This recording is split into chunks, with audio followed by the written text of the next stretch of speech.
Muy buenas noches a todos, bienvenidos a la noche de A24. Ya estamos arrancando hasta las 9 de la noche con mucha información porque tenemos varios temas que están presentes.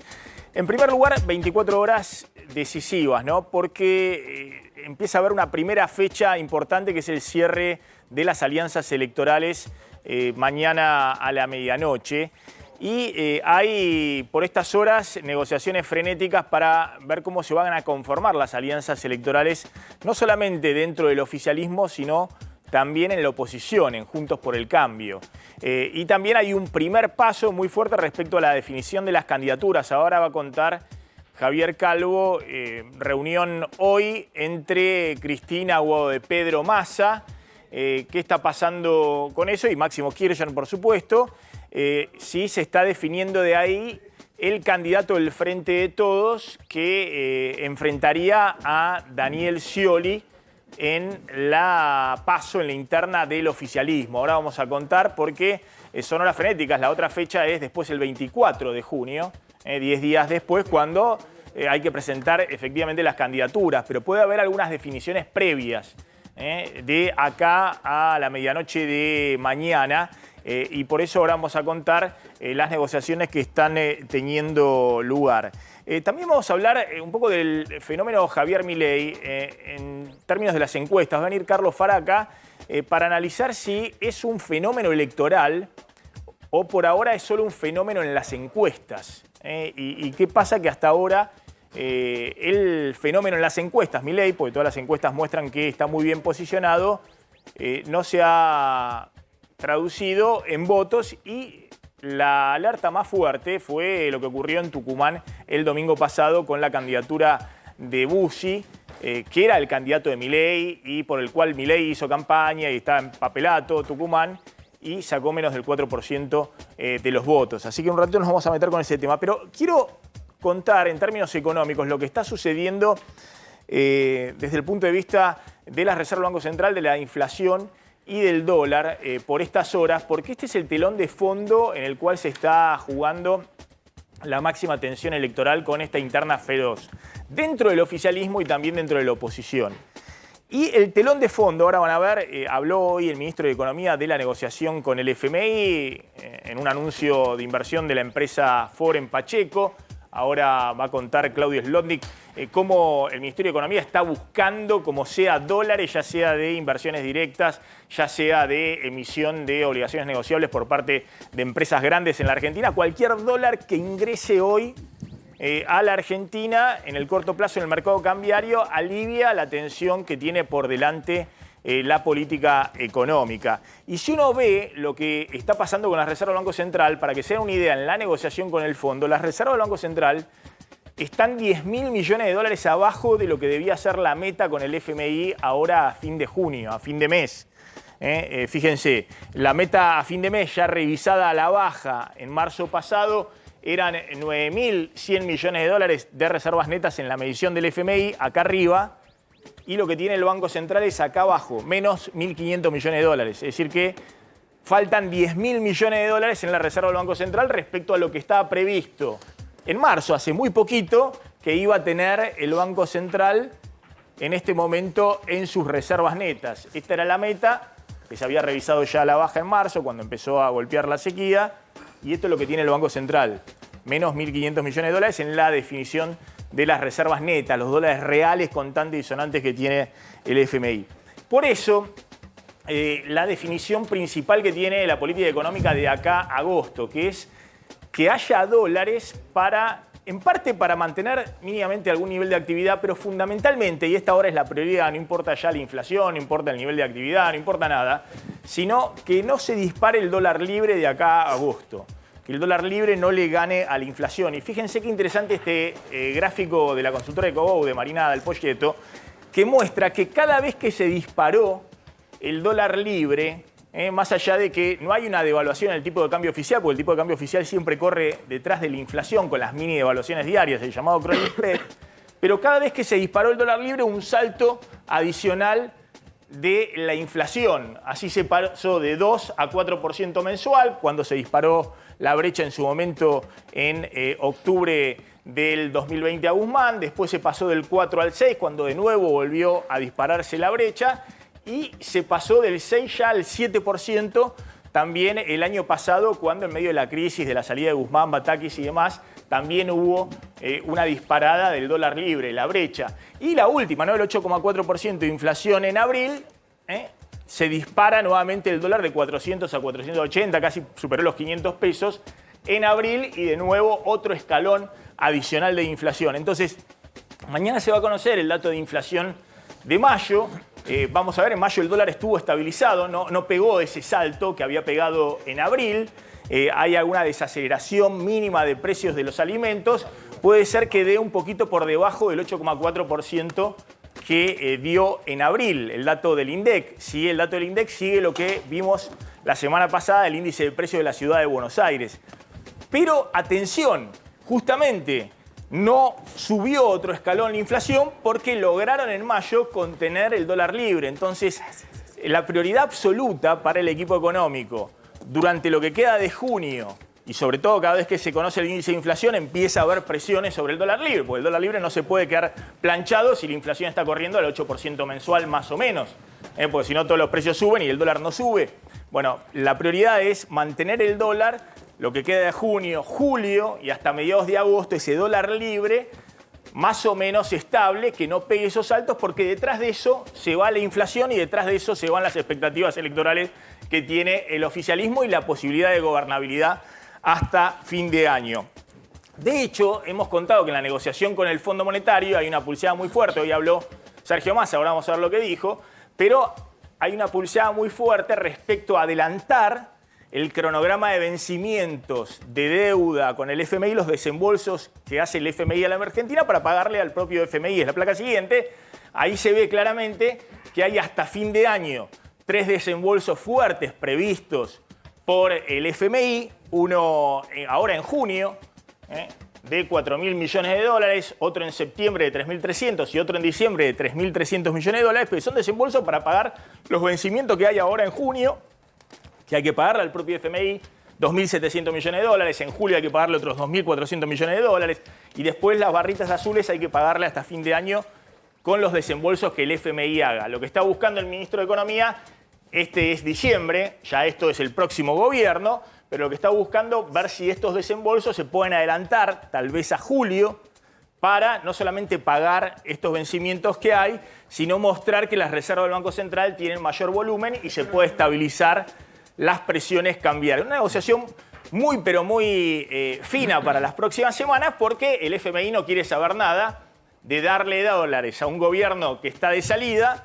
sobre todo cuando tiene presiones cambiarias, y que esos dólares se vendan o a los importadores en el mercado oficial o en la brecha cambiaria 100% más caro. Entonces, eso genera mucha tensión con el FMI. Hoy Massa dijo, hablamos con el FMI de las importaciones, la balanza comercial y el fortalecimiento de las reservas, y de alguna manera aparecía el daño que la sequía nos ha generado en las exportaciones de este año. Efectivamente, faltan 20.000 millones de dólares por la sequía, faltan más de 10.000 millones de dólares en las reservas del Banco Central. La pregunta es si eso tiene alguna solución. Y por ahora es muy difícil encontrar dólares, ya sea del fondo o de alguna otra fuente adicional, que pueda no solamente mantener el crecimiento de la economía, sino mantener sin problema la estabilidad cambiaria. Digo todo esto porque, atención, porque la política juega en una realidad paralela. Está la política en la interna feroz. Siempre decimos, el oficialismo tiene mucho más responsabilidad porque está gobernando que la oposición, y la economía está prendida con alfileres, básicamente porque si se dispara la brecha de acá a agosto, detrás de eso vamos a otro escalón inflacionario, y el próximo escalón es la inflación de 2 dígitos mensuales, que ya son niveles inflacionarios totalmente intolerables. ¿Qué ha pasado en la política en las últimas horas? Bueno, lo van a contar Candelaria de Sota y Javier Calvo, sobre todo porque hay muchas definiciones, son 24 horas cruciales. En un ratito ya está en nuestros estudios Omar de Marchi, que es uno de los candidatos en Mendoza que dio la sorpresa. Ahora va a contar, salió segundo, por fuera de Juntos por el Cambio, aunque es alguien del PRO. Abrió una lista y salió ahí muy cerquita de Cornejo, que salió primero. Y bueno, hay muchas definiciones, vamos a hablar en un ratito con Omar de Marchi, no solamente lo que pasa en Mendoza, sino fundamentalmente desde el punto de vista de la proyección nacional. Javier. Sí, lo más importante que sucedió hoy a 24 horas del cierre de las alianzas es un almuerzo que se dio tardío, bien entrada la tarde, en el Senado de la Nación entre Cristina Fernández de Kirchner, Máximo Kirchner, Sergio Massa y Guado de Pedro. ¿De qué hablaron ellos cuatro? Bueno, de varios temas, entre ellos no necesariamente de las candidaturas, no hace falta definirlas, sí quiénes van a integrar ese frente y sobre todo en estas horas definiendo cómo se va a llamar. Ustedes dirán, no, bueno, pero eso no tiene importancia. Sí tiene importancia. Es la marca con la que va a ir el ex Frente de Todos, ¿acaso, para las elecciones de las PASO? Podría ser, ¿eh? Podría ser. Igual todavía no tenemos claro si se va a llamar Unidad Renovadora. Fue descartado totalmente. Era una posibilidad que en los últimos días le gustaba al equipo de Sergio Massa Unidad Renovadora. Todo lo que tenga la palabra renovador marca un poco el sello del Frente Renovador, pero no va a ser ese el nombre. Es correcto. Aparentemente Frente de Todos tampoco les convence, aunque hasta temprano a la tarde, antes de esta reunión que tuvieron Cristina con Máximo Guado y Sergio Massa en el Senado, después Massa se fue a hablar con Parril y también con Cecilia Moró para otros temas, pero antes de ese encuentro todavía Frente de Todos era una posibilidad, Javi. Sí. Todavía, pero ahora pareciera que ya no. Tenemos hasta mañana a las 12 de la noche para que se inscriban todos los frentes. Además, hablaron básicamente también de cómo se va a componer, es decir, qué le van a pedir a cada uno de los partidos que formen parte, el porcentaje, el piso del que se habla, para poder participar con lugares expectantes en las listas. Esto es independientemente de que haya paso dentro del Frente de Todos, o como se termine llamando el espacio oficialista, en el que compitan, por ejemplo, Massa, Guado, Scioli. Independientemente de eso es, aun cuando vayan con un candidato único, ¿qué piso se le va a pedir a cada uno de los sellos, de los partidos que forma parte de este frente para participar después en las listas de las legislativas? Y eso están peleando por estas horas. Ojo, porque podría aparecer otra vez el nombre justicialista en la marca del frente que se inscriba mañana, y obviamente hablaron de las candidaturas. ¿Cómo no van a hablar de las candidaturas? Claramente. Por eso llamó la atención que ahí no estuviera Axel Kicillof, que es o el candidato a presidente que quiere Cristina, uno de los candidatos que barajó, o el que va a intentar ser reelecto en la provincia de Buenos Aires. Hay todo tipo de especulaciones respecto a la ausencia de Kicillof.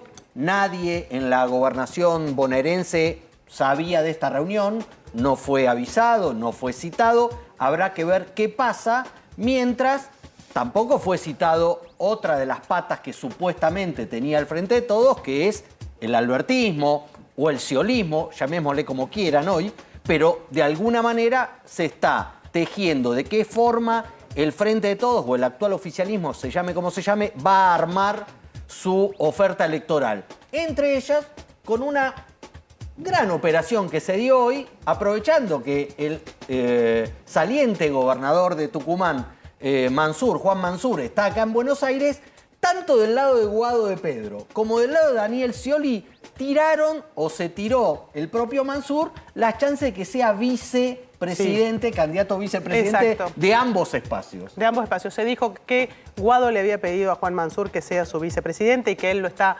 meditando y que por eso hoy tuvo reuniones con empresarios y con sindicalistas. Se vio puntualmente con Daer para hablar, entre otros temas, de toda la situación del partido.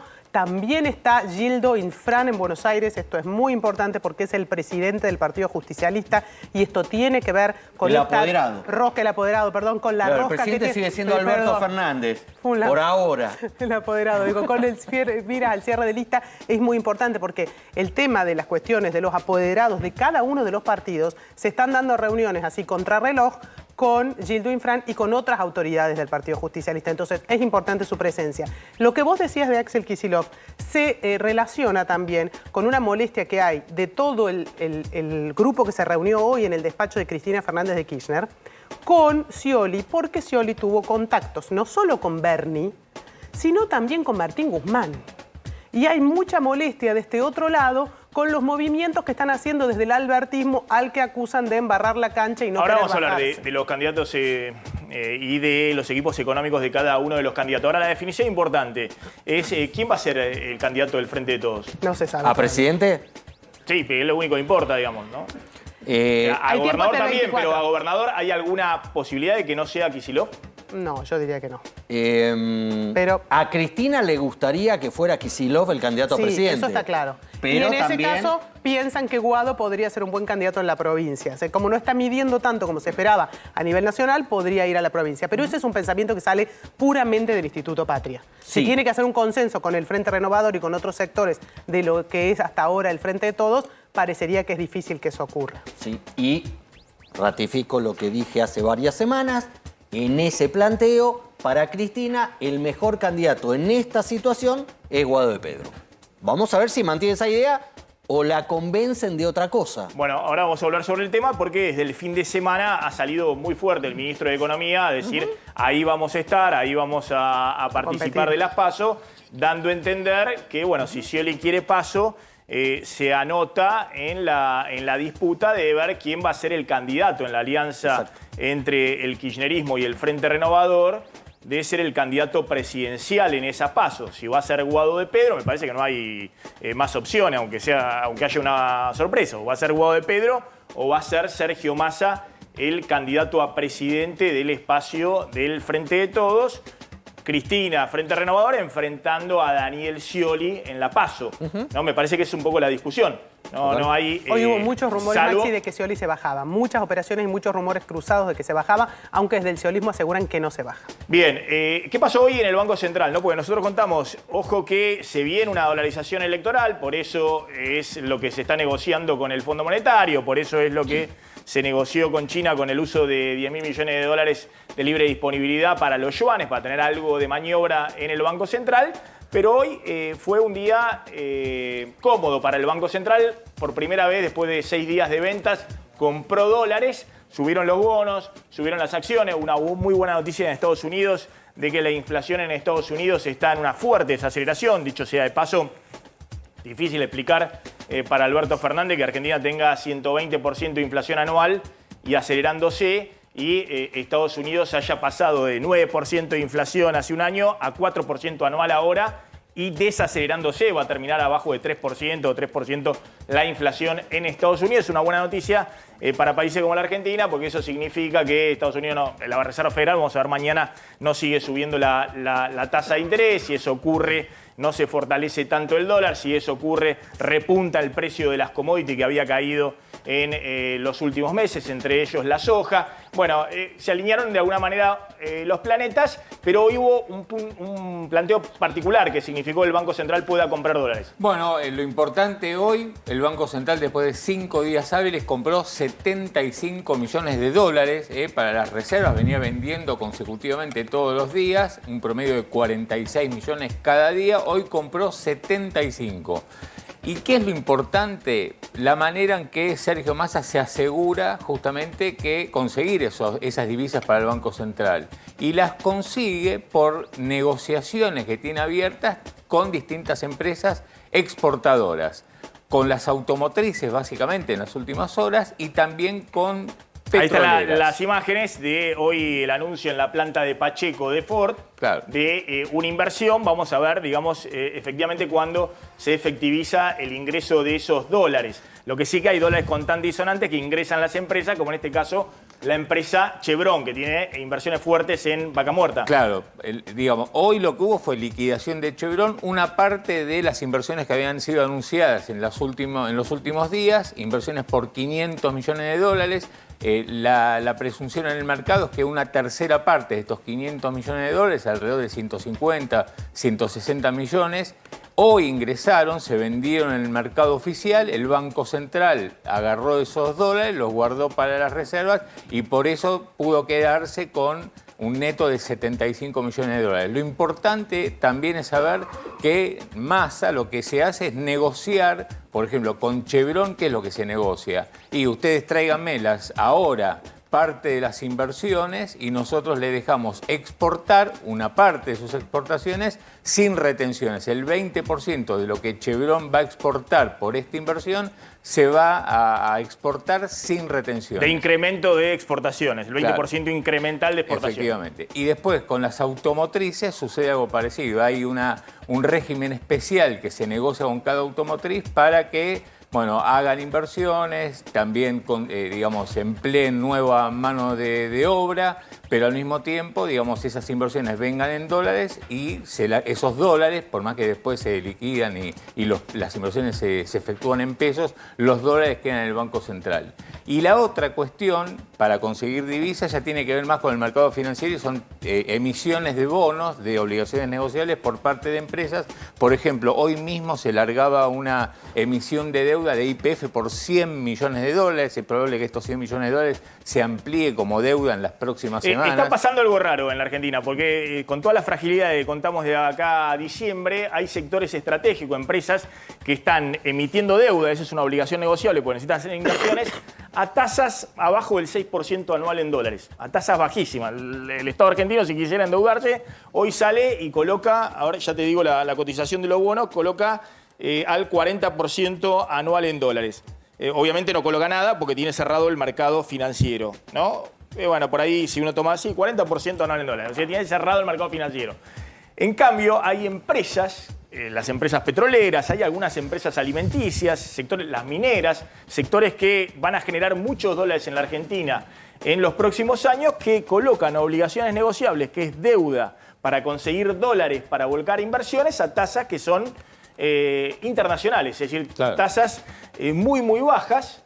¿Por qué? Porque también para muchos inversores son un refugio. Todos saben que esas empresas en el futuro van a tener mucho dólar y van a poder pagar esa deuda, esas obligaciones negociables, claro, de alguna manera que emiten esas empresas. Entonces, es raro, digamos, porque la Argentina está con un faltante de dólares muy grande por la sequía, pero al mismo tiempo hay empresas de primera línea que están consiguiendo mucho financiamiento para poder hacer inversiones, para poder expandir su producción y sus exportaciones en los próximos años, para conseguir en los próximos años más dólares. En el caso de las petroleras, bueno, YPF o CGC, Compañía General de Combustibles, que emite por 60 millones de dólares, está garantizado por vaca muerta. Entonces, por eso ahí está la garantía del repago de lo que están emitiendo. Y a tasas muy bajas para lo que es hoy la Argentina. Ya vamos a hablar con Omar de Marchi, una de las sorpresas este fin de semana, el domingo en Mendoza, pero lo sumo a Carlos Fara. Y también está con nosotros Gira Vilker. Y quiero plantear este tema, ¿no? Porque vamos a contar un poquito lo que está pasando en Juntos por el Cambio.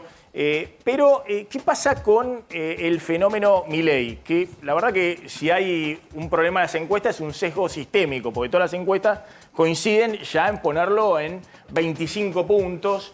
Para arriba, digamos, ahí peleando incluso con el Frente de Todos y con Juntos por el Cambio, pero cuando se va a los votos, bueno, no llegan. Hasta ahora hubo 6, 7 elecciones donde no figuraron los candidatos de Milei, pero el domingo hubo una que era inconfundible, digamos, donde el candidato de Milei, que era Bussi, hijo, hizo campaña con Milei. Se abrazó con Milei, explotó las redes sociales con Milei, hizo spot con Milei, puso afiches en Tucumán con Milei. Nosotros contamos también cómo juega el peronismo, ¿no? Que financia a sus candidatos y financia a la oposición. Y contamos que cuando iba Milei ahí había mucha gente y demás, también había estructura del peronismo poniéndole para dividir también a la oposición, como ha ocurrido en otros lados. Después vamos a hablar cómo se está armando también en la provincia de Buenos Aires, donde algunos candidatos, es insólito, para ser candidatos están hablando también con dirigentes del peronismo para entrar en la lista de Milei. Eso es raro, porque Milei es un dirigente opositor, es un dirigente anticasta política. Pero bueno, fíjense los números, sin más introducción, de lo que ocurrió en Tucumán. Tucumán, Bussi se había presentado sin Milei en el 2019 y había sacado, a ver si tenemos ahí el datito, había sacado creo que el 14% de los votos. A ver si tenemos ahí el cuadrito. Eran 138.000 votos en el 2019. Y en cambio, en el 2023 con Milei, Bussi saca 3,9%, es decir, saca poco más de 35.000 votos, creo. A ver si lo podemos mostrar ahí exactamente cuántos votos sacó. Y uno dice, bueno, ¿qué pasó ahí? A ver si pueden, escribió ahí una nota muy interesante, Carlos Fara. ¿Qué está pasando ahí?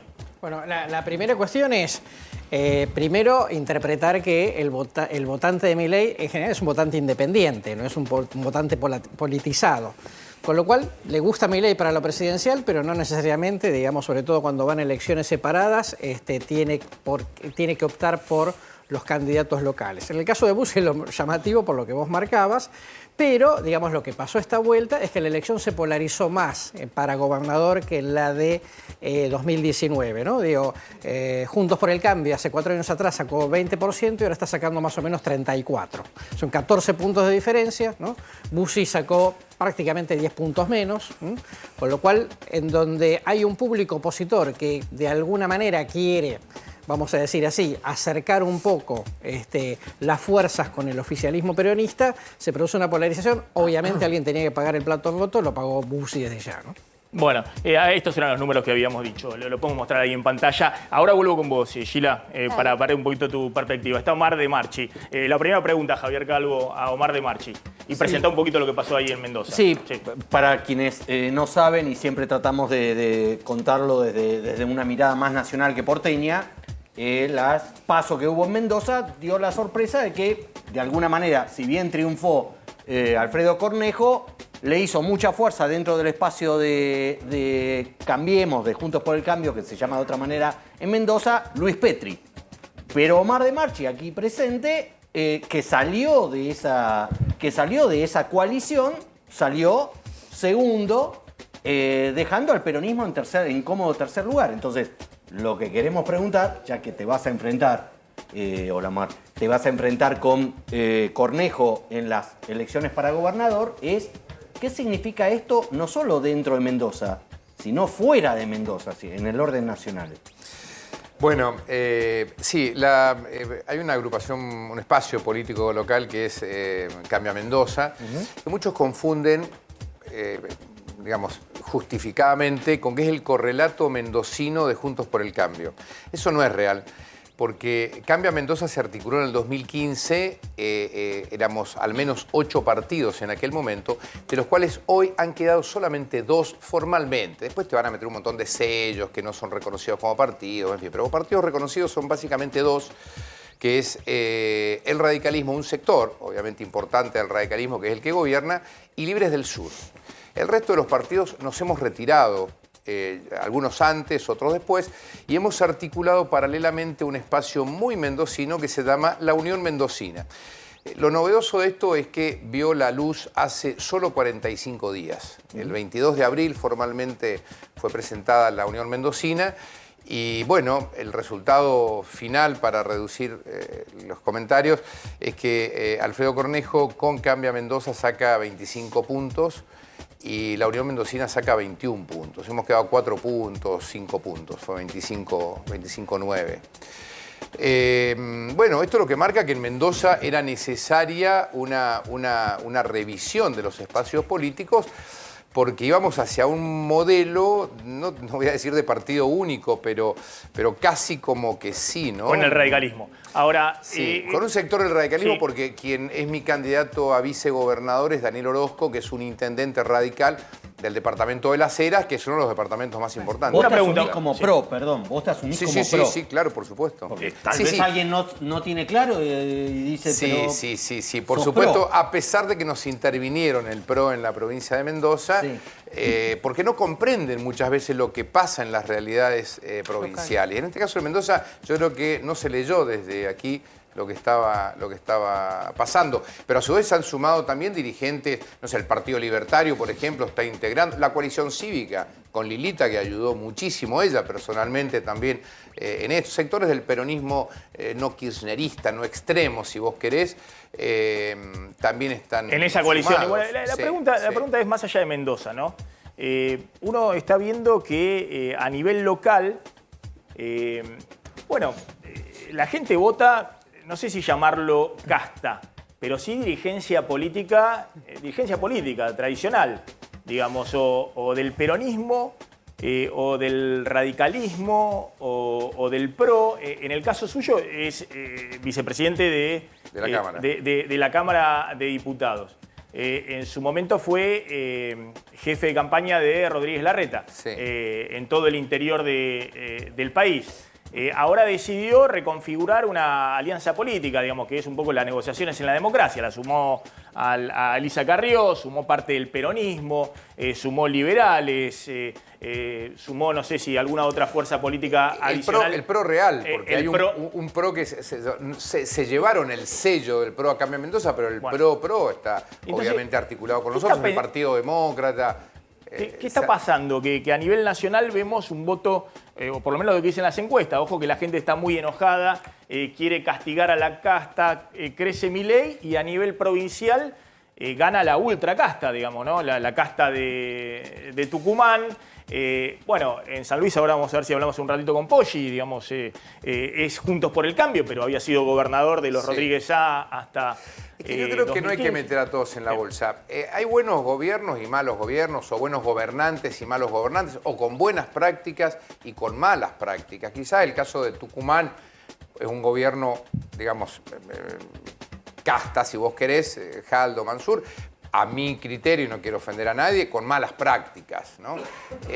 Por eso creo que la observación tiene que ver básicamente con eso. En nuestro caso, en Mendoza, la Unión Mendocina, que arrancó, como decíamos, hace muy poquito, pero está integrada por personas que tenemos experiencia. Yo he sido intendente de Luján de Cuyo, que es un departamento, por cierto, muy importante, y a juzgar por los resultados, y bueno, hemos tenido y tenemos muy buenas gestiones, ¿no?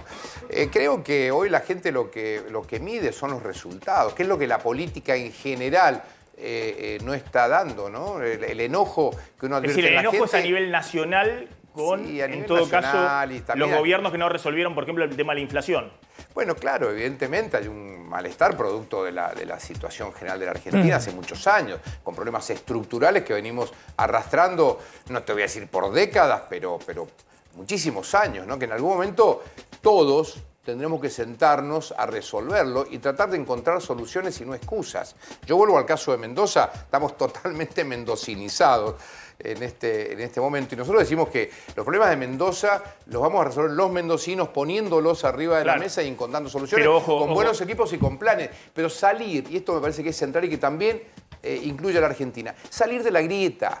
La grieta es el negocio de unos pocos para buscar quién es el responsable de por qué las cosas no pasan, cuando lo que hay que hacer es cortarlo con eso y decir cuáles son los problemas y resolverlos. En Mendoza hay esta discusión, nos ha retrasado mucho. Mendoza hace 13 años que no crece. Pero que perdón, no... ese planteo de salir de la grieta Sí. es un planteo que hacen algunos candidatos. Sí. Y hay otros que dicen, no, ¿cómo vas a salir de la grieta si la grieta es moral? Por ejemplo, Patricia Bullrich cuestiona a Larreta, que dice hay que salir, yo soy un fanático antigrieta, dice Larreta, y busca Maxi, ¿quién negociar tiene- con todo el pero mundo. ¿quién tiene la vara de la moralidad? ¿Quién es el que dice yo soy el bueno y aquellos son los malos? Acá lo que hay que buscar son, en definitiva, cómo se arriba a que los problemas se resuelvan. Y no se van a resolver si no existe un acuerdo real. Porque por más que vos te plantes en un rincón, en un extremo, descalificás, insultás al del otro lado, y bueno, el del otro lado te lo va a devolver. Y finalmente, cuando haya que sentarse para decir, acá hay un plan sobre tal o cual aspecto, necesitas los acuerdos sí o sí. Entonces, la grieta sirve para sacar un par de votos más, pero no sirve para gobernar, te lo garantizo. Ahora la seguimos. Se suma también José Ignacio de Mendiguren, que es el secretario de Industria. Vamos a hablar un poquito también con él qué está pasando y bueno, cómo puede seguir la economía en estos meses que vienen. Y dejo picando, Javier, para que hablemos un ratito con De Marchi y también con De Mendiguren. Bueno, que ha cambiado un poco, ¿no? Estamos viendo una elección donde cada uno quiere ir a provincializar a la discusión abajo.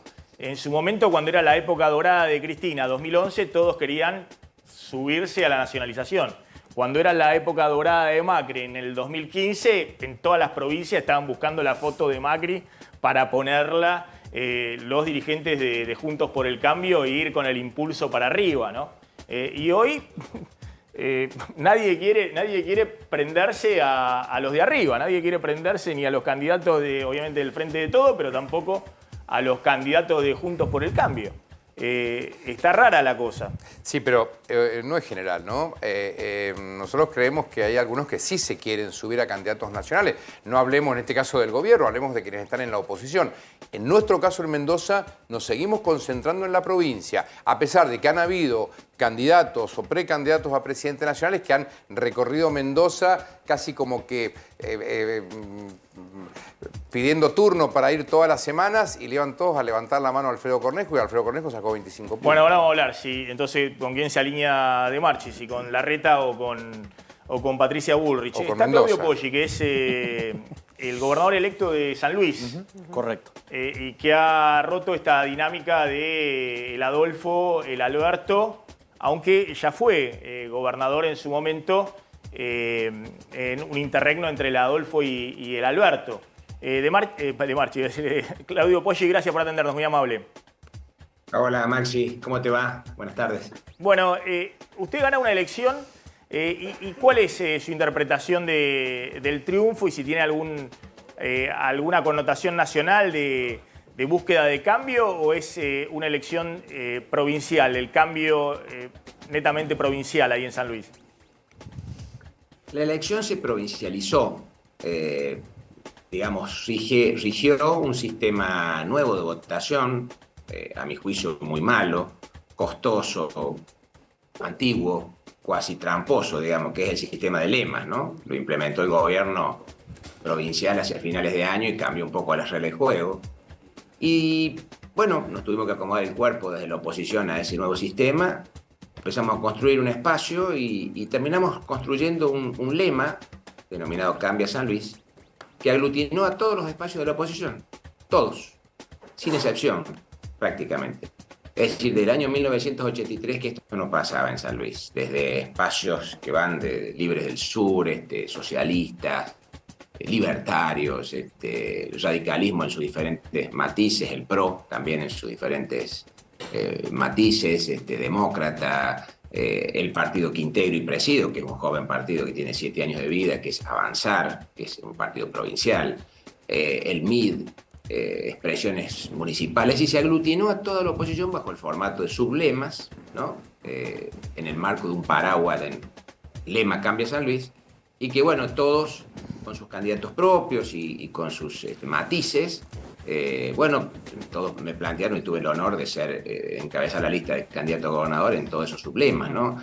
Creo que eso fue un factor muy importante, que se unió toda la oposición, cosa que no ocurría en San Luis desde hace muchos años, desde hace 40 años, sumado a que estábamos en una situación muy mal en San Luis, ¿no? Pero perdón, somos los claro, demás. y le hace una pregunta a Javier Calvo. ¿Se aglutina toda la oposición para, digamos, destronar a los Rodríguez Sá, en este caso a uno de los Rodríguez Sá, al Alberto?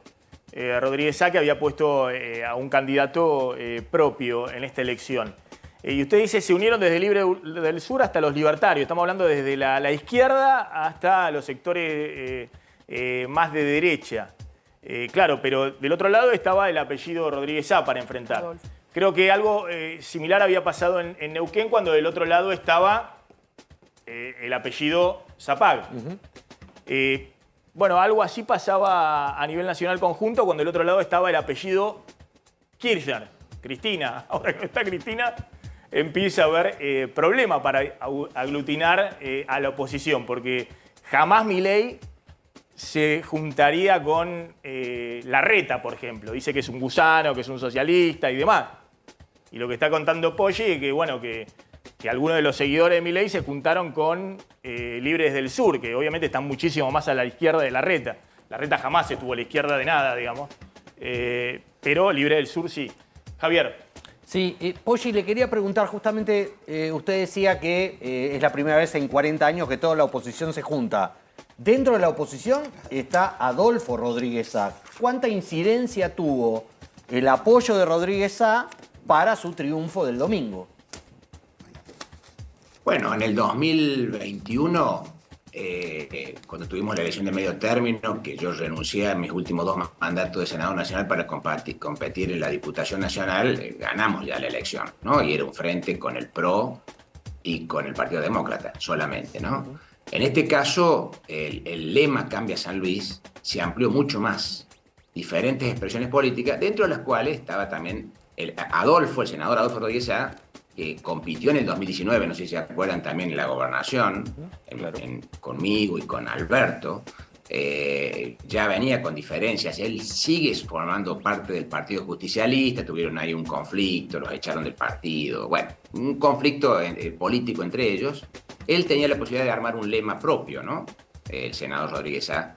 Pero bueno, planteó al frente que ya veníamos trabajando juntos, la posibilidad de ser un sublema más dentro del lema Cambia San Luis. El frente político que integro aceptó esa propuesta y se incorporó, no como candidato en este caso, sino liderando un espacio político de un peronismo que no condice con no comulga con el gobierno provincial. Bien. Y se integró al lema Cambia San Luis. Y sí, por supuesto, fortaleció el lema Cambia San Luis. Y Poggi, usted manifestó su apoyo a nivel nacional a la campaña de Larreta, ¿no?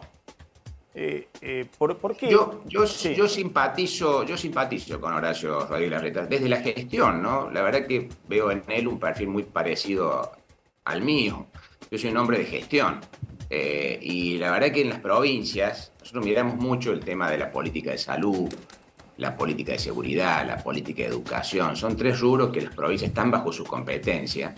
Y yo me dediqué el año pasado y lo que va este año a conocer cómo era en la ciudad de Buenos Aires la salud, la educación pública, la salud pública, la seguridad. Y la verdad es que quedé impactado. Es la NASA en relación a las provincias argentinas. Y bueno, y eso tiene mucha gestión. Y la verdad que esa gestión que puede extrapolarse a cualquier nivel de gobierno. Ojo, yo simpatizo mucho con Patricia, también me llevo muy bien. El domingo ella estuvo siguiendo la evolución de la elección y era su cumpleaños, y la saludé el domingo también. Y estuvo en San Luis Federico Pinedo, que es un poco brazo derecho de Patricia también. Pero la pregunta que le hago, más allá de las simpatías personales...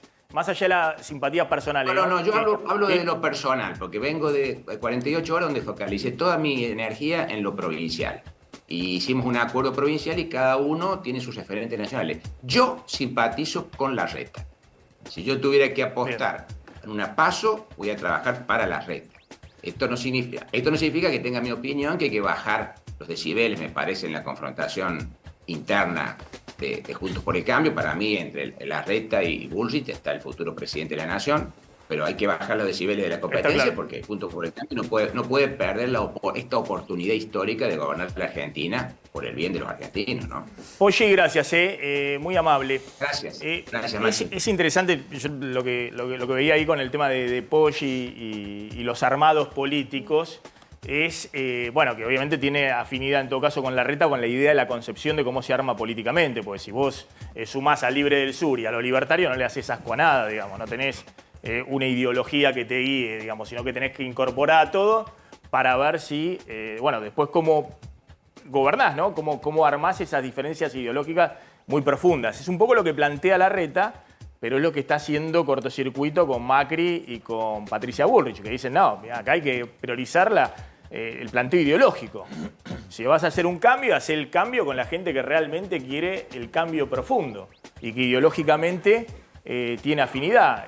Y por ahí está más cerca de Milei que de Larreta, ese votante. ¿Cómo lo ves, Gila? Hay algo de eso. Vos recién, cuando presentabas estas tensiones, lo que estabas presentando son los 2 encuadres en tensión o las 2 ideas en tensión que hay hoy. De un lado, sumar a como dé lugar, sumar y ampliar la coalición. Del otro lado, bueno, garantizar o preservar identidad, preservar ideas. ¿Qué es lo que está pasando hoy o cuál es la demanda social? Bueno, la demanda social pivotea entre esos 2 lugares. Porque lo que está diciendo hoy es diálogo sí, pero no a costa de renunciar a ciertos valores. Diálogo sí, pero. Entonces lo que vos ves es que esos 2 encuadres tan tajantes, tan opuestos, bueno, también están en la voz de la ciudadanía, ¿no? Y respecto de lo que, digo, por ahí toda esta discusión que venimos viendo, que es, bueno, ¿qué pasa entre lo nacional, qué pasa en lo provincial? ¿Cómo es que, bueno, yo creo que lo que hay que plantear ahí es que efectivamente una elección provincial tiene un chip distinta de la elección nacional, ¿no? Digamos, un poco, pero chips realmente muy distintos, porque la figura del gobernador suele ser una figura más cercana, excepto en el AMBA, ¿no? Digamos, en la provincia de Buenos Aires también, porque es difícil la identidad bonaerense. En general, en el país, el gobernador es una figura muchísimo más cercana que el presidente, que el poder central, que se ve lejos, distante, ajeno, ¿no? Digamos, y donde hoy los reclamos se ordenan de distinto modo. Ahora, que esos chips sean distintos no quiere decir que muchos electores hoy de Milei no vean las elecciones provinciales y digan, che, pero qué mal, pero qué, acá no hay estructura, qué difícil que va a ser gobernar, y que estos mismos resultados empiecen a generar ahora una opinión en sus propios electores de imposibilidad, de dificultad de encarar una elección nacional. Ahora volvemos a eso, me parece interesante el punto y también cómo se construye en mayoría. Pues, en la Argentina podés tener el 30%, pero con eso, desde que hay balotaje, primero no ganas una elección y mucho menos gobernás. Cristina hoy, alguien puede decir, bueno, tiene el 30%, tendrá menos. Pero Maxi, este es el desafío no se por presenta venir. porque sabe que pierde una elección. Macri tendrá el 30%. Un poquito menos, un poquito más, pero no se presenta porque sabe que en balotaje pierde una elección. Menem se presentó y sacó 22, y después no se presentó al balotaje porque sabía que perdía y era una gran elección. Entonces el tema es cómo se construyen el tema de las minorías, y ahora voy a volver al caso Milei, porque puede ser una muy buena elección, pero después va a tener que construir una mayoría si entra al balotaje para sacar más del 50%. ¿Y con qué discurso lo haces? Porque evidentemente estamos viendo una sociedad donde está privilegiando otras cosas, no solamente lo férreo en lo ideológico, ¿no? No, un voto conservador, ¿no? Y Hasta ahora es un voto, estamos viendo en algunos casos, claro, exactamente, un voto más de centro, si bien Milei puede servir para mover el avispero, digamos, para asustar a los políticos de que no se queden tan cómodos que tienen la vaca atada. Lo sumo a José Ignacio de Mendiguren. Gracias por venir, de Mendiguren. Gracias por invitarme, ¿no? Que hace bueno, mucho que no nos vemos. ¿Qué está pasando? Y ahora vamos a contar y vamos a volver. Me confirman que va a cambiar el nombre, que no va a existir más el Frente de Todos. Que a partir de mañana, cuando efectivamente se anoten las alianzas, va a tener otro nombre. El Frente de Todos, bueno, que además no es de todos, ¿no? De todos contra todos. No va a ser esa la inscripción que van a hacer. Me imagino que no van a poner Frente de Todos contra todos, no le van a poner. Puede ser. No. Puede ser. Todo puede ser. El nombre, no importa el contenido. Frente de Todos contra todos, de Frente de Todos contra Alberto. Sí. Va a cambiar el nombre. Ahora vamos a ver cuál es el nombre que se va a anotar mañana, pero ya no va a existir más el Frente de Todos. Como dejó de existir en algún momento el Frente para la Victoria. Bueno, ¿qué está pasando en esta economía? Mañana estamos viendo el número de inflación, si es 8 y pico, si es un poquito menos. Y bueno, y si es un poquito menos y si es 8 menos algo, están todos festejando. Bueno, no se aceleró. Sí. ¿Qué está pasando en la economía? Es interesante, ¿no? Si en la economía pasa lo que escuchamos todos los días, lo que pasa en la City, las 15 manzanas que se endeudan hasta la insolvencia y después la economía real tiene que levantarlo, es una cosa. Ahora, si hablamos de la economía real, si me permitís leer dos cositas, pues si no se me olvidan, porque dato mata relato. Yo creo la que a mí me toca, que la industrial, volvemos a seguir creciendo en marzo del 2003. Estamos 7% por arriba de la prepandemia. Hemos tenido el mejor trimestre de los últimos 5 años de crecimiento industrial. La inversión, que es el termómetro que espanta a la gente porque esté Frente de Todos, hoy tenemos el índice de inversión de 17,3, que es la tasa más elevada de los últimos 14 años de inversión. El modelo anterior, que tanto garantizaba los brotes verdes, tuvo 14,7, 3 puntos menos. La producción industrial, que es mi tema, llevamos las 4 ramas que terminaron el año pasado con récord de producción: maquinaria agrícola, alimentos y bebidas, minerales no metalíferos, maquinaria y equipos, construcción. Hoy siguen con dificultades, pero tuvieron la más alta tasa de crecimiento del 2016. El primer cuatrimestre del año, ahora la industria creció y alcanzó el promedio más alto en 5 años. Y estamos hoy a 16,4 puntos por arriba de la prepandemia, es decir, 2019. La utilización de la capacidad instalada industrial, algo que muestra concretamente cómo estamos. Estamos hoy 0,8 puntos por arriba del 67% que fue el año pasado. ¿Qué significa esto? Que en marzo fue el mes de la mayor capacidad instalada industrial de por lo menos el 2016. Vamos al tema de las industrias. La industria automotriz hoy tiene el mayor volumen de producción y exportaciones desde el 2013. Hoy hemos inaugurado una inversión de 600 millones de dólares en Ford. Ayer, de casi 70 millones de dólares en Toyota. El empleo formal, el empleo privado formal de la economía... Es el último dato y le hago una pregunta. Por supuesto. Si vamos a seguir, ahí tiene los 20 datos, carillas. no, permíteme, porque los otros datos los escucho todos los días y nunca escucho una vez estos datos que son datos de la contamos economía también que hay mucha actividad, mucho empleo, Bueno, pero ahora vamos a la inflación, mucho empleo que es lo que- informal, hay Bueno, mucho empleo con salarios. Pero en marzo el que pierde empleo, frente y a la termino inflación. con los dos que me dejas. En el marzo, el empleo formal de la economía presentó el nivel más alto de por lo menos los últimos 14 años. 32 meses consecutivos de crecimiento formal. El empleo privado de las provincias, en 11 provincias alcanzaron sus máximos niveles de empleo desde por lo menos el 2009. Y el empleo formal de la industria, llevamos 36 meses consecutivos de formación de empleo. Primero, eso es la economía real, la que tracciona, la que va a tener que salvarnos de donde nos enterramos con la deuda financiera. ¿Qué problema tenemos? Sin lugar a dudas, la inflación. Que sabemos que el problema es que licúa el que trabaja. Hoy sabemos que empleo hay, lo que es que el empleo no le alcanza la plata. Ahora, también seamos francos. En las crisis anteriores, lo primero que se hizo fue destruir empleo. Y cuando vos destruís empleo, no hay salario, no hay obra social. Entonces, hoy, ¿estamos en el mejor de los mundos? No.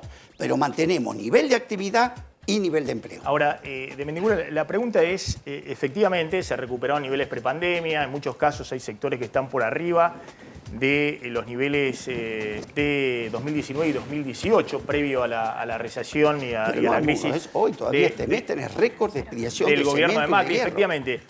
Pero lo retrotraigo un poquito mirando hacia adelante, en esta dinámica, donde todos saben, no hace falta ser economista, de que no es sostenible tener 100% de brecha, sin dólares en la Reserva del Banco Central y una inflación que está en 120 y se está proyectando 150 para este año.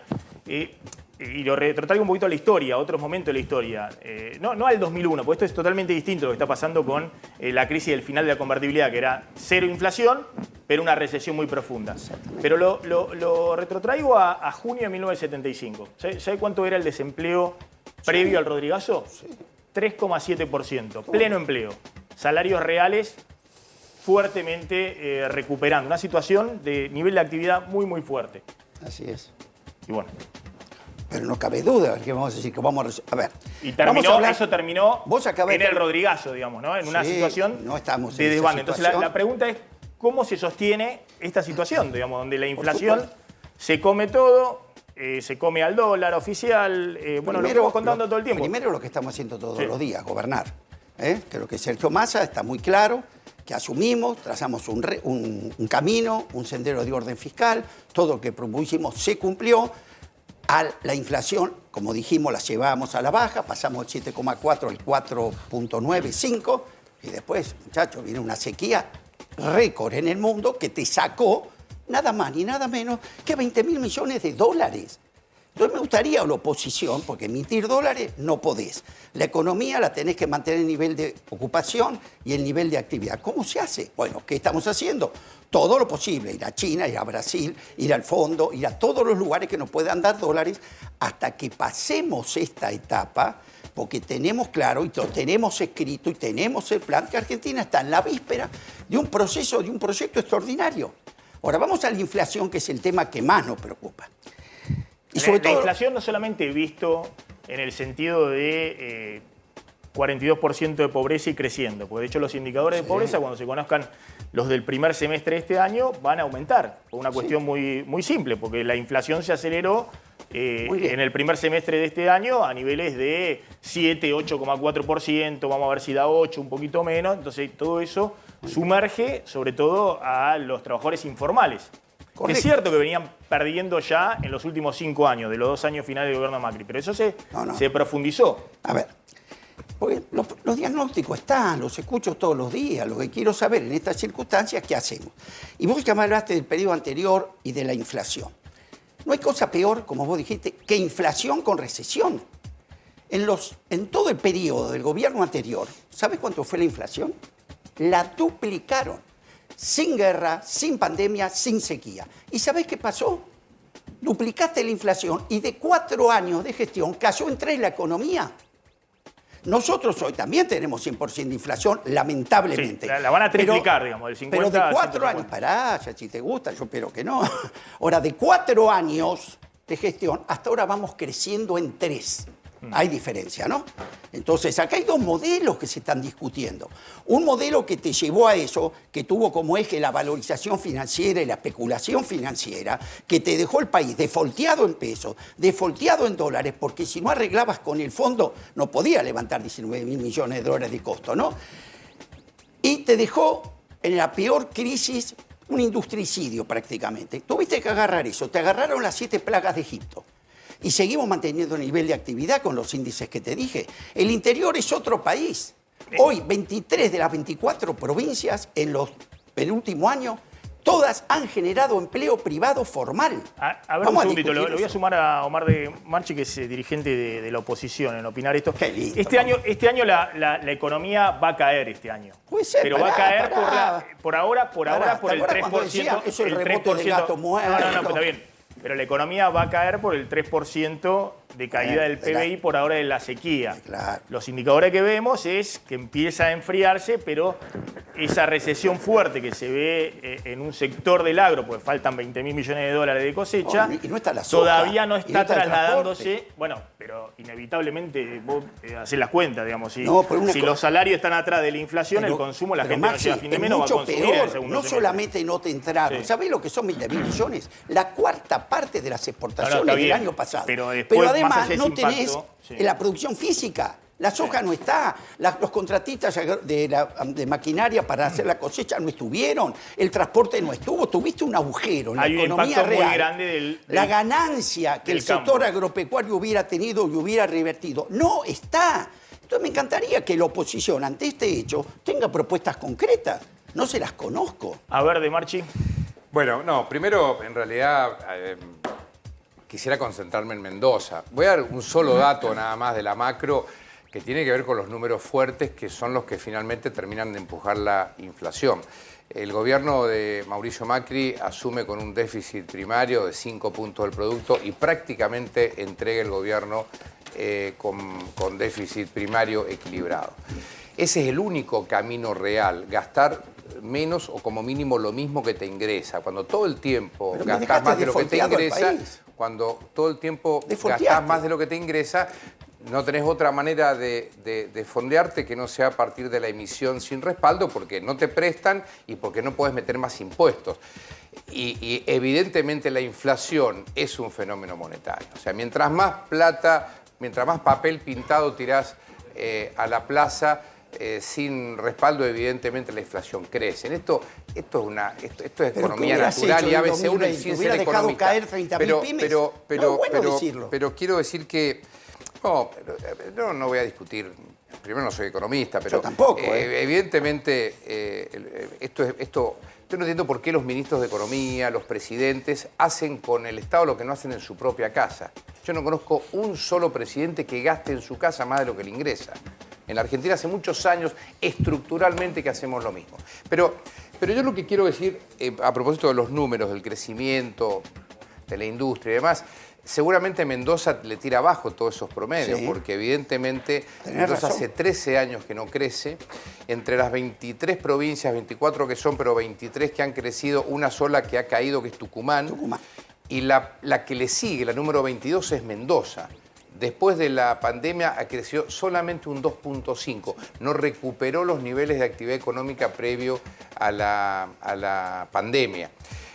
nos ha superado en ingreso per cápita San Juan y Neuquén, por ejemplo. Mendoza se mantiene estática con todos los motores de su economía paralizada. Entonces, cuando se dan números de la macro, en realidad luego hay que poner la lupa sobre las realidades de algunas provincias, y en este caso Mendoza tiene problemas estructurales muy complejos que hace, como decía recién, que muchos años que no crece, y esto hace que el empleo privado de calidad se restrinja o caiga o como mínimo esté paralizado. Eso hace que Mendoza no tenga ingresos genuinos, tenga que recurrir a más impuestos. Eso hace que Mendoza hoy esté entre las 5 provincias con mayor presión fiscal de la Argentina, que a su vez lo que genera es un clima adverso de negocios en la provincia, lo que hace que las inversiones no vengan. Y por lo tanto tampoco se pueda sostener el sector público, y tenemos entonces los docentes peores pagos de la Argentina, los policías peores pagos de la Argentina, los médicos que emigran a trabajar a San Luis, por ejemplo, desde Mendoza.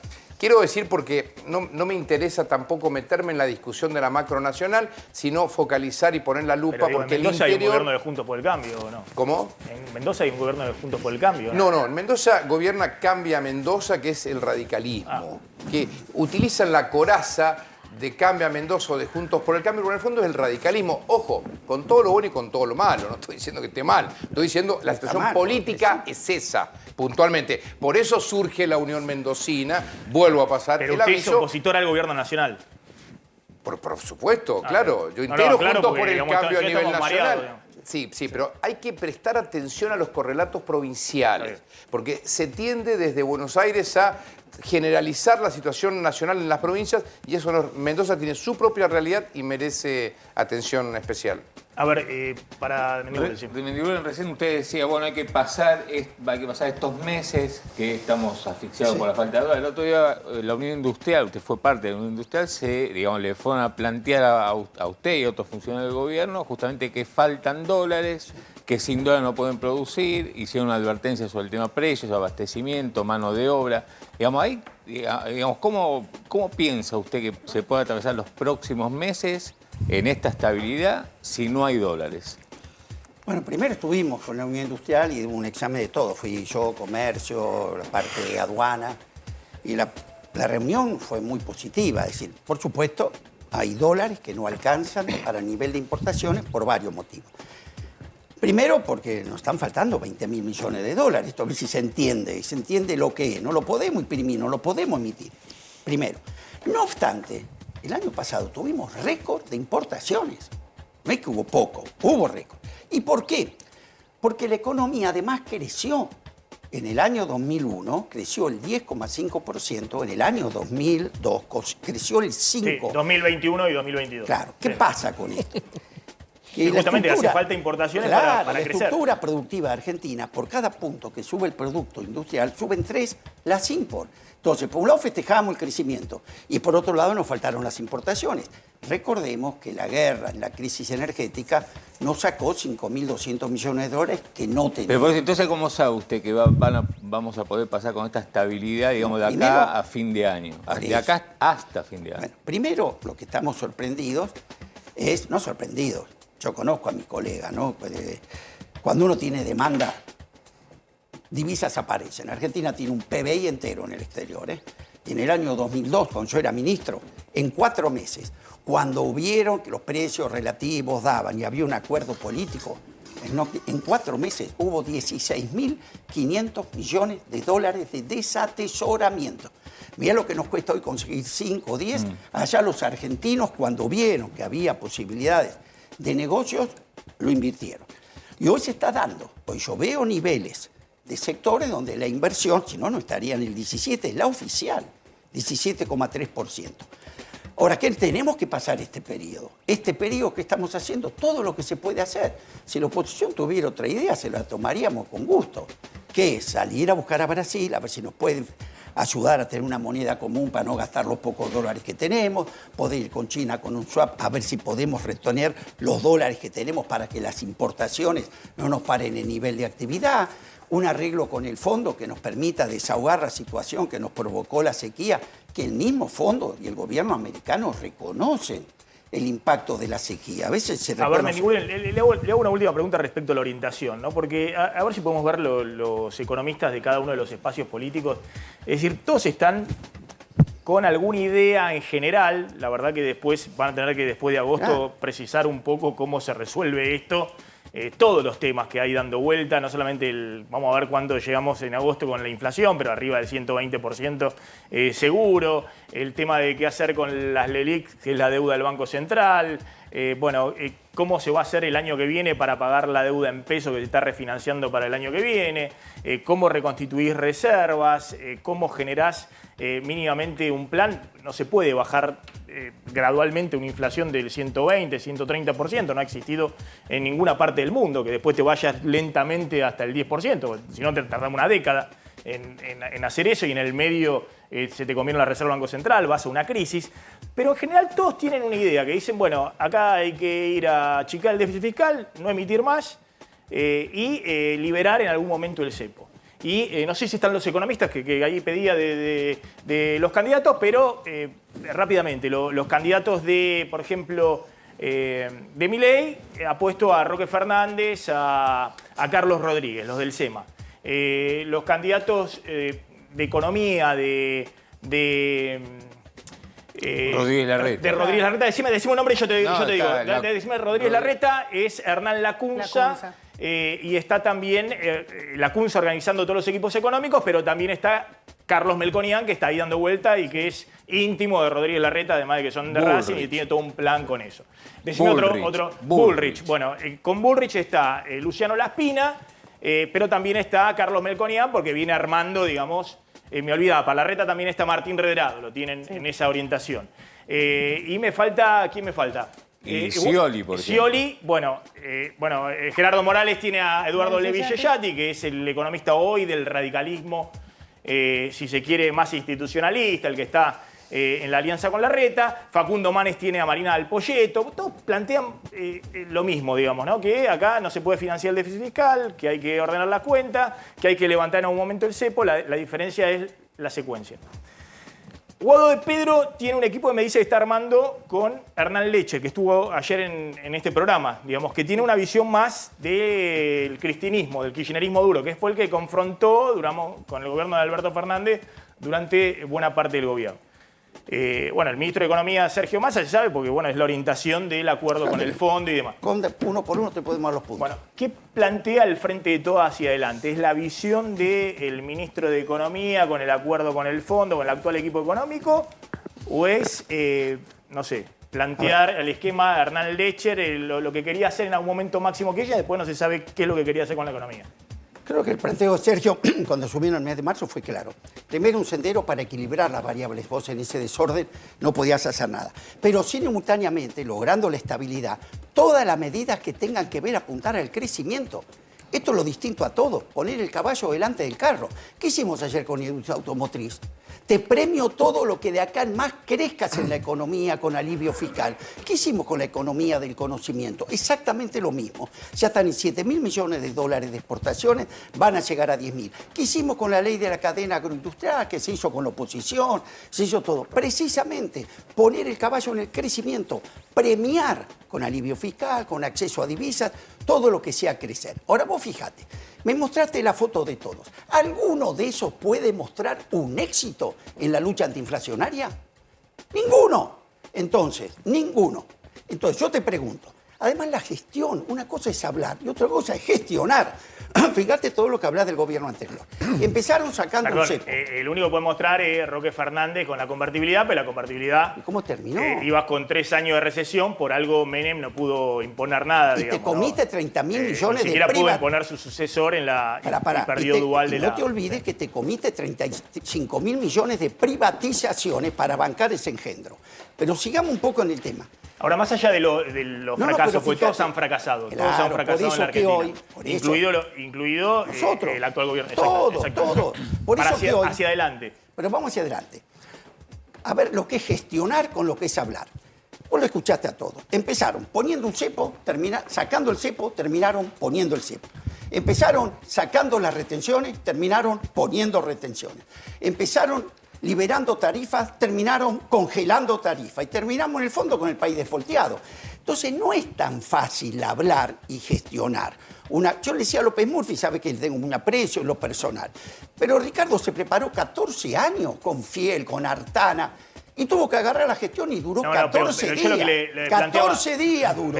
Pero por eso, Bueno, los entonces, fracasos de todos los conocemos, la sociedad los conoce no, perfectamente. pero entonces que cada Por eso- uno, pero sepamos ahora que hay que aportar a un momento difícil, vengamos con humildad, aportar hasta está los bien, está fracasos, porque del fracaso también aprendes, ¿eh? Pero ahora todos el son planteo, ya eruditos. no tengo más tiempo, me parece que todavía El poder sigue- político es central de todos modos, ¿no? Porque Es claro. medirlo a López Murphy por sus condiciones personales, a otro lado tampoco, no es Pero vos acertado, políticamente ¿no? sabés la política que tenés que tomar. Cavallo con Menem daba conferencias por el mundo y Cavallo con De la Rúa terminó preso.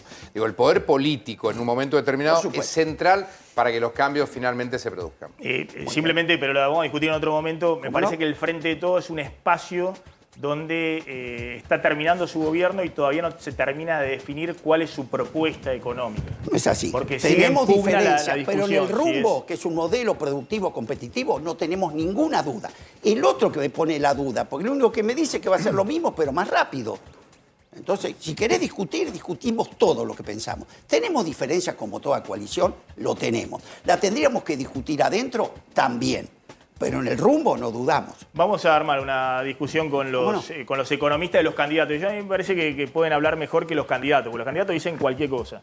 Ahora, los economistas después se van a tener que hacer cargo de cómo hacer las cosas que dicen y no dicen los candidatos, porque la realidad es una. Y la realidad es muy compleja, no solamente para este gobierno gobernado hasta diciembre, sino para el que viene a partir de diciembre. Gracias a todos, gracias de Marchi, gracias de Meniguren. Vamos a hablar con Gila Bilker y con Carlos Fara al regreso de la tanda. ¿Qué está pasando con las encuestas? ¿Si están marcando una realidad o puede haber, digamos, un fallo grosero en términos de los votos después en las urnas? Se habla... Bueno, a ver, completamos, tomamos un poquito de tiempo, pero lo que habíamos planteado de Milei, si era un fenómeno electoral o un fenómeno en las encuestas. Por ahora estamos viendo fenómeno en las encuestas, pero es cierto que Milei todavía no ha aparecido en la boleta directamente. A ver, Carlos. A ver, mira, nosotros empezamos a hacer algunos juegos de simulación de voto en Provincia de Buenos Aires, donde la elección va a coincidir, digamos, con la nacional, ¿no? Por el tema de ver cuánto está el arrastre de boleta de los distintos candidatos, pero particularmente de Milei. Y ahí lo que encontramos es que de Milei a su candidato a gobernador, finalmente, digamos, se termina de caer como la mitad de los votos, y a sus candidatos a intendentes a 7 u 8 puntos, ¿no? Con lo cual...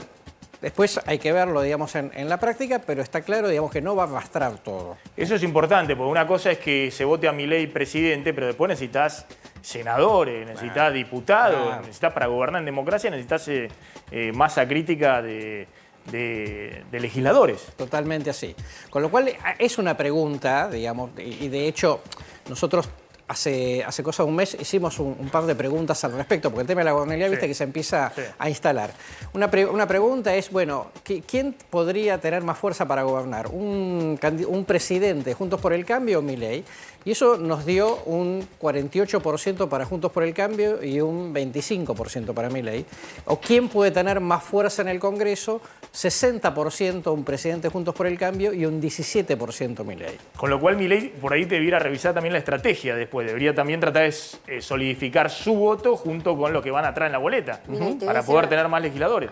O sea, vale tener pensamiento anticasta y al mismo tiempo valorar la estructura, ¿no? Digamos, Milei está pagando el costo de no tener estructura política y aún los electores anticasta valoran el tema de que haya una fuerza. No, y después, pero lo dejamos para otro momento, el tema de asociarse a gente que viene mal históricamente las encuestas. No sé, él, por ejemplo, toma como referente a Cavallo. Cavallo se fue con muy mala imagen negativa, más allá de la opinión que cualquiera tenga respecto a Cavallo como economista. Total. El apellido Menem. Bueno, el apellido Menem a nivel nacional sacó 22% de los votos. O Bussi, el apellido Bussi en Tucumán. Evidentemente no es una marca que prenda. Entonces, si eso lo puede levantar Milei o lo tira para abajo. Total. Vamos rápidamente. Cecilia, hay, lo vamos a seguir mañana, un caso que está conmocionando al poder político, no solamente a la provincia, en Chaco. Sí, exactamente, es la desaparición de Cecilia Strossowski. Es una chica de 28 años por la que están detenidos un matrimonio aliado o ex aliado ahora al gobernador Jorge Capitanich. Y lo que sospechan los investigadores es que Cecilia, que desapareció hace 10 días, fue asesinada dentro de una de las propiedades del matrimonio, un dirigente piquetero muy conocido en la provincia con mucho poder, al que compararon también con Milagro Sala, ese Emerenciano Sena y su mujer, Marcela Acuña. Ambos iban a ser precandidatos en la lista del Frente Formoseño de Capitanich. Los bajaron claramente a raíz de este caso. ¿Creen que la asesinaron los fiscales, este equipo de fiscales que está investigando el caso, y que se encargaron de ocultar el cuerpo, de descartarlo y ocultarlo? Por eso se hicieron varios allanamientos. En este momento están empezando a declarar los detenidos, son 7 en total. Ya empezaron a dar las primeras pasos y se cree que en las próximas horas van a ser imputados por el homicidio de Cecilia. ¿Están todos detenidos? Están todos detenidos, son 7 personas. El matrimonio, el hijo y 4 colaboradores que habrían participado de esta maniobra para ocultar el cuerpo. Vamos a seguir atentamente este caso que está conmocionando obviamente la provincia del Chaco. Javier. Sí, Juntos por el Cambio también tiene su día de furia con vistas al cierre de las alianzas. Van a cambiar el nombre también y hubo una pelea muy fuerte hoy entre Gerardo Morales y Patricia Bullrich. No sé si lo podemos ver. Vamos a ver a Morales. Dale. Bueno, espero que no. Si Patricia bajó un cambio y deja de desacreditar, yo creo que va a ir por andariveles normales. Yo creo que lo que se tiene que dar es un debate de ideas. Pero bueno, si sigue alterada como está, se va a alterar la campaña. Bueno, alterada, que baja un cambio. Le respondió Patricia Bullrich por Twitter. Veamos el tuit de Patricia Bullrich. Gerardo, lo último que voy a hacer es bajar un cambio. Ir a fondo es lo que nos define como espacio y lo que la sociedad nos demanda. O somos cambio o no somos nada. ¡Ojo! Patricia Bullrich le pidió a los apoderados del PRO, ojo con que no nos metan de acá a 24 horas a Schiaretti por la ventana. Ojo. ¿Qué hizo Schiaretti? Va a presentar su propio partido, o sea, su propio sello, para competir en las PASO. No va a ser dentro de Juntos por el Cambio, va a ser por afuera. Hacemos por nuestro país, ese sería el sello con el que se va a anotar antes de mañana a la noche. Pero no va a tener competidor para las PASO, porque él iba a competir con Juan Manuel Urtubey. Y Urtubey ya se bajó de este espacio. O sea que va a ser candidato presidencial. Va a ser candidato único, aspira a eso. ¿Quiénes lo acompañan? Diego Bocio, posiblemente candidato en Capital. Florencio Randazzo, posiblemente su candidato a gobernador en la provincia de Buenos Aires. Y Alejandro El Topo Rodríguez, ex labañista, sería cabeza de lista para los legisladores. No lo den por cerrado eso. Haceme caso, no lo den por cerrado. Gracias colegas, gracias Carlos Fara, gracias Gila Vilker. Se quedan con Trebuch, ya está llegando el aire de A24. Nosotros nos reencontramos mañana a 19:30, como siempre. Chau, chau, pásenla bien.